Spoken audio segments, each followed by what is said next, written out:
बिस्मिल्लाहिर्रहमानिर्रहीम। Dear friends, अस्सलाम वालेकुम। Welcome to international affairs with doctor Masood. और आज हम डिस्कस करने जा रहे हैं एक बड़ा ही ज़बरदस्त किस्म का टॉपिक, जिसमें हम डिस्कस करेंगे चाइना की जो मिलिट्री मॉडर्नाइजेशन है अगले कुछ सालों में, और किस तरीके से चाइना आर्मी, एयरफोर्स और नेवी को मॉडर्नाइज कर रहा है ताकि वो ईस्ट एशिया रीजन या एशिया पैसिफिक या इंडो पैसिफिक के अंदर अपना टोटल कंट्रोल कर सके। चाइना के जो डिफेंस ऑब्जेक्टिव्स हैं वो दो तीन आप समझ लें कि सबसे पहला ऑब्जेक्टिव चाइना का क्या है। चाइना जो है वो जो एक्सटर्नल एग्रेशन है किसी मुल्क की तरफ से, उसको रोकना चाहता है ताकि कोई भी चाइना के जो एरियाज़ हैं उसके ऊपर आके चाइना के साथ कोई बदमाशी ना कर सके। तो सबसे बड़ा चैलेंज जो इस वक्त चाइना को है वो है अमेरिका से।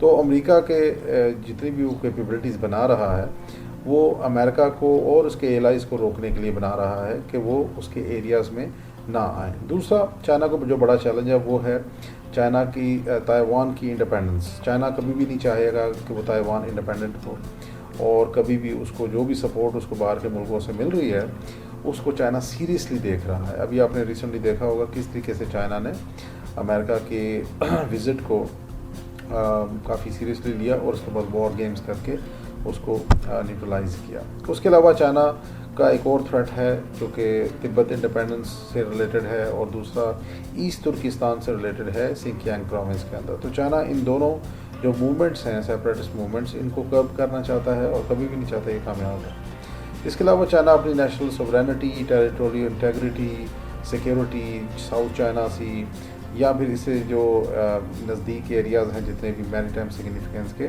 चाइना चाहता है कि इन एरियाज़ पे चाइना का कंट्रोल रहे और कोई भी चाइना के इंटरेस्ट को मजरूह ना कर सके। इन बेसिक प्रीमाइस के साथ जो चाइना के ऑब्जेक्टिव्स हैं, अब हम डिस्कस करते हैं चाइना की एयर फोर्स मॉडर्नाइजेशन कि किस तरीके से चाइना अपनी फ़िज़ाइया को यानी कि अपनी एयर फोर्स को इम्प्रूव कर रहा है। इस वक्त चाइना के पास तकरीबन 800 फोर्थ जनरेशन एयरक्राफ्ट मौजूद हैं, जिनमें J-10, J-11, J-16 और उनके कुछ बहुत सारे और वेरिएंट्स हैं जो मौजूद हैं।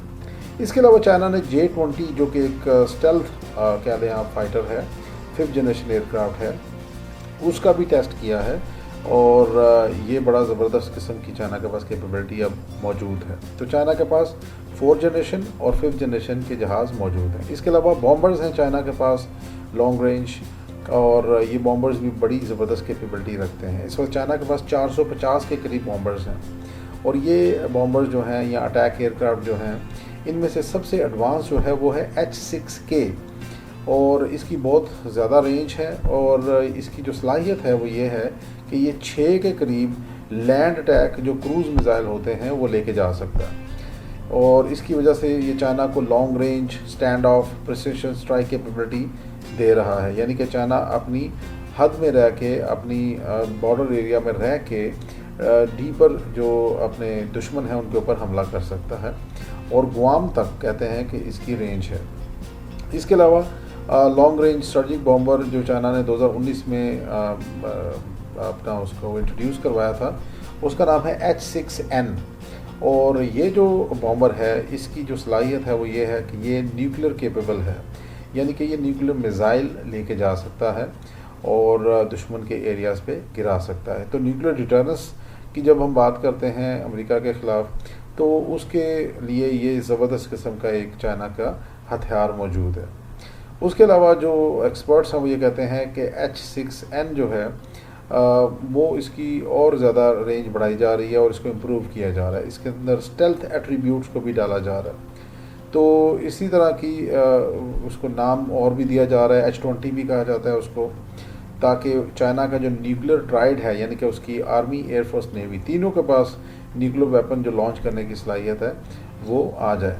तो ये एक बड़ी ज़बरदस्त किस्म की चाइना की डेवलपमेंट है जो चल रही है। इसके अलावा चाइना के पास अर्ली वार्निंग एयरक्राफ्ट हैं जो कि चाइना को सर्विलेंस और रिकॉनेसेंस में मदद देते हैं, यानी कि चाइना बहुत दूर तक देख सकता है इन एयरक्राफ्ट के ज़रिए से। यानी कि इन एयरक्राफ्ट के ज़रिए से चाइना की जो सलाहियत है डिटेक्ट करने की इनकमिंग जहाज़ों को या एयरक्राफ्ट को या फिर मिसाइल्स को, UAVs को, हेलीकॉप्टर्स को, वो चाइना उसको दूर से डिटेक्ट कर सकता है।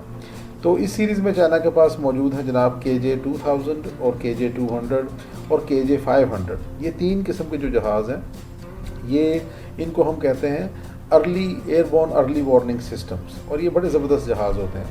इनको ये फोर्स मल्टीप्लायर्स भी होते हैं, यानी कि ये चाइना को एबिलिटी देंगे कि वो दूर से अपना जो उसके दुश्मन है उनको लोकेट कर सके और उनको न्यूट्रलाइज कर सके, इससे पहले कि वो चाइना की हदूद जो है उसके अंदर आ सके। तो ये चाइना को बड़ा ज़बरदस्त किस्म का मौका फराहम करते हैं दूर से, ताकि चाइना अपने दुश्मन को दूर से ही न्यूट्रलाइज कर सके। इसके अलावा चाइनीज़ एयरफोर्स के पास ट्रांसपोर्ट और एयर रिफ्यूलिंग की सहूलत भी मौजूद है। तो ट्रांसपोर्ट एयरक्राफ्ट के अंदर चाइना के पास Y-20 के नाम से स्ट्रेटजिक हैवी लिफ्ट एयरक्राफ्ट है, और एयर रिफ्यूलिंग के लिए यानी कि हवा में आप अपने जहाज़ों को रिफ्यूल कर सकते हैं, उसके लिए चाइना ने IL-78 टैंकर लिया है रशिया से। आपको पता है रशिया और चाइना की बड़ी डीपर टाइज हैं आपस में, तो जिसकी वजह से चाइना की बहुत सारी एरियाज़ में रशिया ने बड़ा ज़बरदस्त रोल प्ले किया है।